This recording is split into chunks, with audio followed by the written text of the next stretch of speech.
Hello friends, today we'll be discussing an important topic which is genetics and genetic analysis in obstetrics. आजकल ये topic बहुत आता है DLB के अंदर क्योंकि लेटेस्ट भी है और यूजुअली स्टूडेंट्स इसको अवॉइड करते हैं लिखना।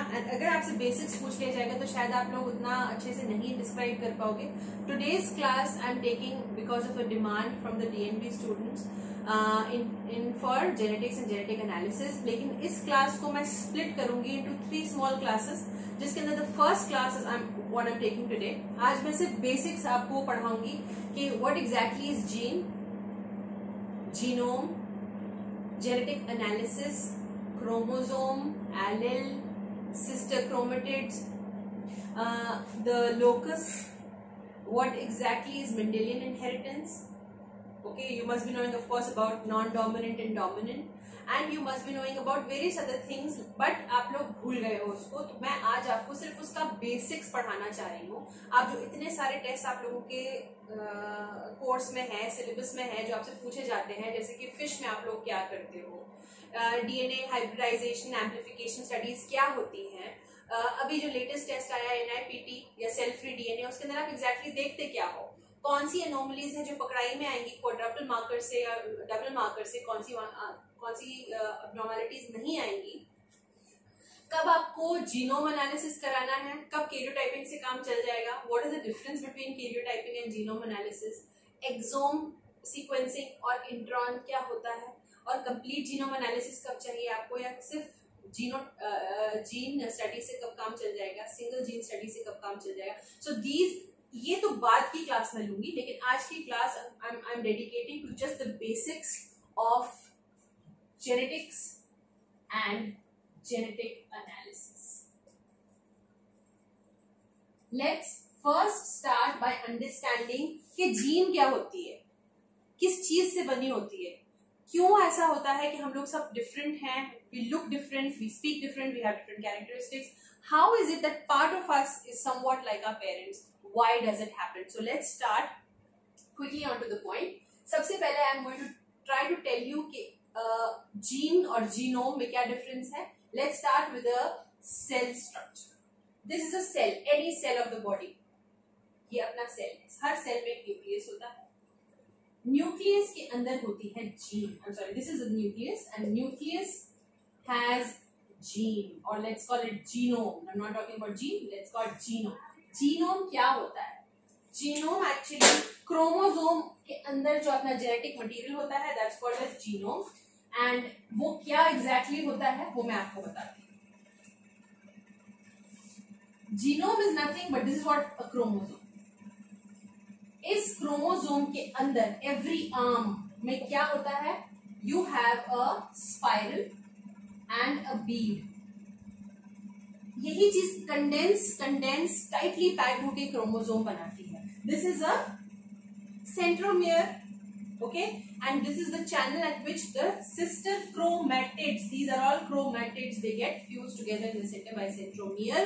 वो बाद की बात है। मियोसिस अगर आप लोगों को याद नहीं है तो उसके ऊपर भी मैं एक क्लास ले लूंगी, पर उसकी जरूरत पड़ेगी नहीं hopefully, because when you talking about homozygous and heterozygous probably तब मैं आप लोगों को ये चीज एक बार जस्ट ब्रश अप करवा दूंगी। Otherwise you guys you already know what exactly is chromosome, chromatids, meiosis में क्या होता है, and why half of us retain our own material. I mean, a part of us is like it retains our own material and part of the strand gets duplicated and it gets passed on, पर वो थोड़ा बाद की बात है। अभी हम लोग डिस्कस कर रहे हैं about the chromosome का structure. So this thing, ये जो string होती है, this is actually histone protein, string of histone protein, and this beaded structure is actually the DNA, the blueprint of life. क्यों बोलते हैं डीएनए को ब्लूप्रिंट? क्योंकि डीएनए के अंदर जो जिस तरह का डीएनए का स्ट्रक्चर है, उसपे जो न्यूक्लियोटाइड सीक्वेंस होता है, they code for specific genes in the body,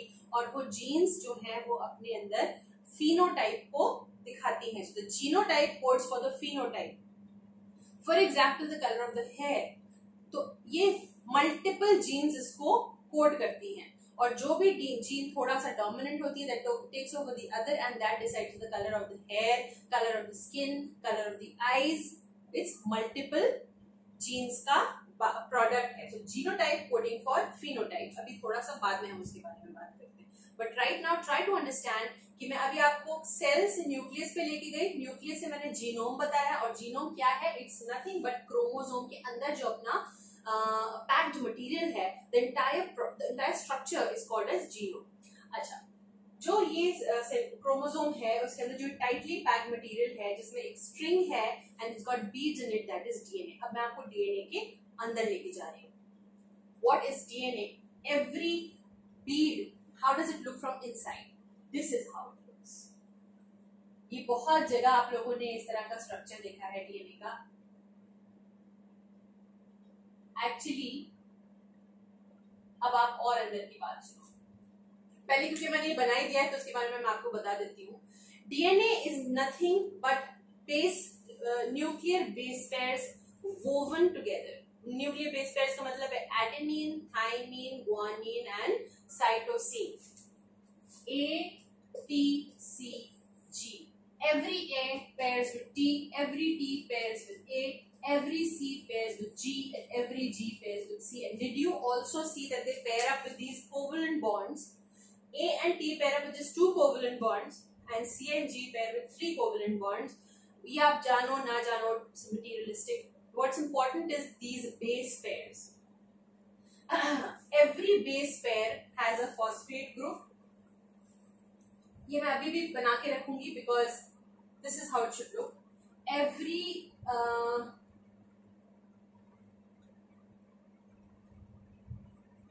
nucleotide actually इनको हम बोलते हैं एवरी बेस पेयर. ये सारी बेस पेयर्स हैं जो आपको यहाँ दिख रहे हैं. एडेनिन का जो स्ट्रक्चर होता है वो एक्चुअली एक फॉस्फेट ग्रुप होता है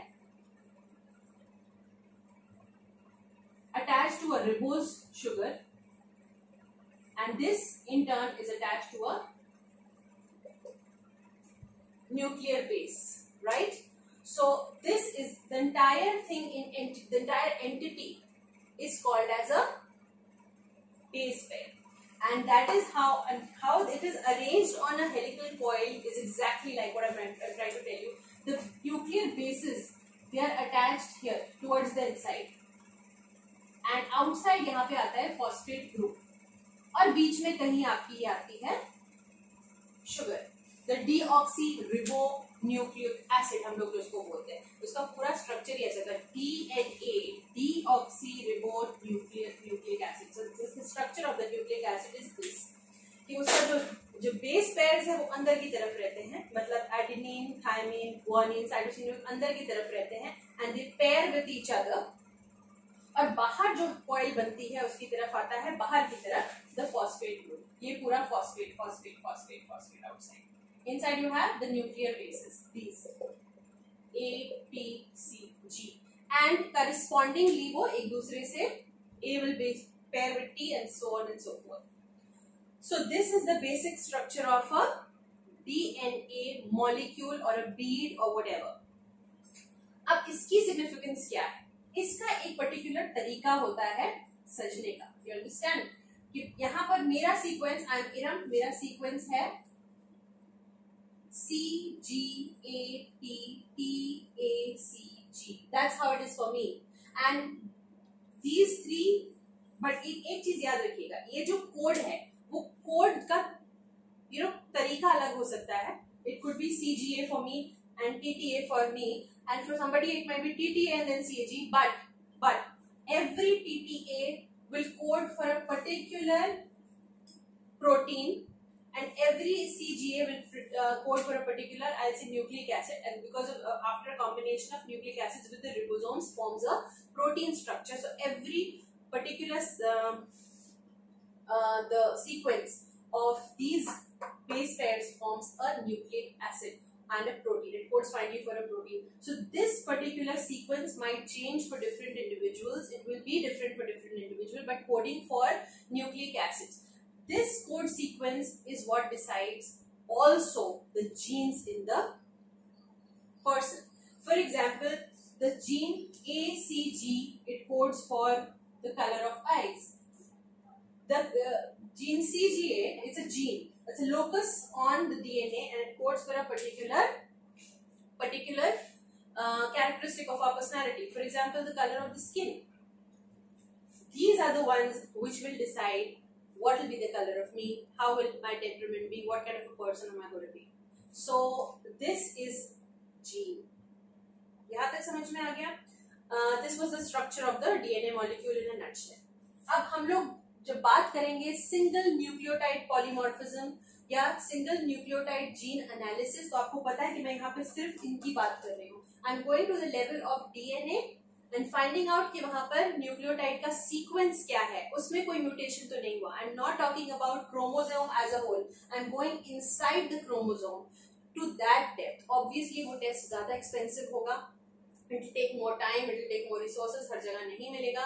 और ये टेस्ट आप एक्सक्लूसिवली उन लोगों में कराओगे जहां पर पहले से ही स्टैब्लिश्ड कोई एक पर्टिकुलर ऐसी डिजीज है जिसके अंदर कोई एक न्यूक्लियोटाइड के चेंज होने से वो डिजीज होती है. ओके, सो जब हम लोग वो डिजीज को डिस्कस करेंगे तब आपको ये चीज फ्लैशबैक पे याद होगी, ये स्ट्रक्चर आपको मालूम होना चाहिए. This is how a DNA molecule looks like, this is what goes on inside the multiple strands, the helically coiled strands of DNA. They are okay, and it has a 5' and a 3' end. The 5' and 3' end, and दूसरा strand रहता है वो उल्टा जाता है 5' to 3' end. उससे कैसे proteins बनते हैं, उससे कैसे स्प्लाइसिंग होती है, वो भी एक्चुअली एक टॉपिक है जो आपको मालूम होना चाहिए. But I am not going to the depth क्योंकि शायद उस पर कोई टेस्ट वगैरह बनता नहीं है और इतना पे आपको शायद पूछेगा भी. सिर्फ एकेडमिक इंटरेस्ट से ताकि आपको टेस्ट समझ में आए मैं आपको ये बता रही हूँ. ठीक है, तो अगर कोई बोलता है chromosomal analysis, so that looking at the cover of the book, they are not understanding the contents of the book. They are talking कि भैया हाँ ये बुक अच्छी दिखती है यानी कि ठीक होगा सब कुछ अंदर. हो सकता है कि कवर बहुत अच्छा हो, बुक के अंदर कुछ खास ना हो. Do you understand what I am trying to say is कि if the chromosome phenotypically on the outside if they look all right, that does not mean कि अंदर जीनोमिक तक सब कुछ ठीक है. हो सकता है कि there is a nucleotide a deletion from the nucleotide or some mutation at the nucleotide, there is a, say like I said, single nucleotide polymorphism. So वहां पे जीन एनालिसिस आपको करना जरूरी होगी, तभी आप उस चीज को पकड़ पाओगे. तो this was all about DNA and DNA analysis. अब आपसे पूछा जाए कि what happens in fish test, what happens in NIPT, what is genome amplification, या फिर what is genome analysis, what is single gene studies. ये क्लास मैं आप लोगों की नेक्स्ट सेशन के अंदर लूंगी because it is the most important class, क्योंकि इसी के ऊपर क्वेश्चंस आते हैं. So I will see you in the next class. Till then you please get your concepts absolutely clear.